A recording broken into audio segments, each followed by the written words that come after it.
అండి. ఇప్పుడు చెప్పబోయే టాపిక్ అనాలజీ నుంచి అండి. ఈ అనాలజీ అనే టాపిక్ నుంచి కాంపిటేటివ్ ఎగ్జామ్స్ లో క్వశ్చన్స్ ఇస్తూ ఉంటాడు. ఇలాంటి ఈ క్వశ్చన్ కూడా ఒకసారి ఎగ్జామ్ అడిగాడు. ఒకసారి ఇలాంటి క్వశ్చన్స్ ఇచ్చినప్పుడు సాల్వేషన్ ఎలా చేయాలి చెప్తాను చూడండి. మనకి ఇచ్చిన క్వశ్చన్స్ ఆప్షన్స్ మనకి ఏమి ఇచ్చాడంటే 96 అన్నాడు ఫస్ట్ ఆప్షన్, సెకండ్ ఆప్షన్ వచ్చేసి 92 అన్నాడు, థర్డ్ ఆప్షన్ వచ్చేసి 90 అన్నాడు, ఫోర్త్ ఆప్షన్ వచ్చేసి 88 అన్నాడు. ఇక్కడ మీరు గమనించినట్టయితే దీన్ని బేస్ చేసుకుని 48 వచ్చిందండి, 16 బేస్ చేసుకుని వాల్యూ ఫైండ్ చేయాలి. అలాగే 45 బేస్ చేసుకుని 72 వచ్చింది.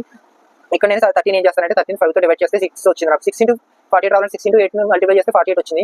అదే విధంగా మనం ఫైండ్ చేయాలి కదా. సో దీన్ని కూడా అదే కండిషన్ అప్లై చేసి చూద్దాం. నేను అదే చేస్తాను. 45/5 చేశాను, 9 వచ్చింది. ఇంటూ 8 చేస్తే నాకు 72 వచ్చింది. సో సిమిలర్ కండిషన్ వచ్చిందండి. సిమిలర్ గా నేను 16 కూడా అదే కండిషన్ తో చేస్తే ఇక్కడ 8 తో మల్టిప్లై చేశాను కాబట్టి 16 తో కూడా 60 కూడా 5 తో డివైడ్ చేసి ఇంటూ 5 చేస్తాను. నేను ఇంటూ 8 చేస్తాను. 16 5 తో మల్టిప్లై చేస్తే 16 5 తో డివైడ్ చేస్తే ఎంత వచ్చిందండి మనకి 12 కదా. 12 into 8 చేస్తే ఎంత మనకి 96 కదా. 96 అంటే మనకి వాల్యూ ఎంత ఆప్షన్ ఎంత ఉందండి 96 కాబట్టి ఆప్షన్ 1 అవుతుంది ఆన్సర్. సిమిలర్ గా మీకు ఇంకో సమస్య మీరు చేసి ఆన్సర్ కామెంట్ చేయండి. ఈ క్వశ్చన్ మీరు ట్రై చేయండి. మీకు ఒకటే చెప్తాను, ఇది దీని బేస్ చేసి ఇది వస్తుంది, దీని బేస్ చేసి ఇది వస్తుంది, దీని బేస్ చేసి ఇది వస్తుంది. అంతేకాని ఈ సమ్లో యూస్ చేసిన కండిషన్ యూస్ చేయాలని లేదండి. డిఫరెంట్ లాజిక్ ని యూస్ చేసి ఉండొచ్చు. మీరు దాన్ని బట్టి ఆలోచించి ఆన్సర్ చేసి ఆన్సర్ కామెంట్ చేయండి.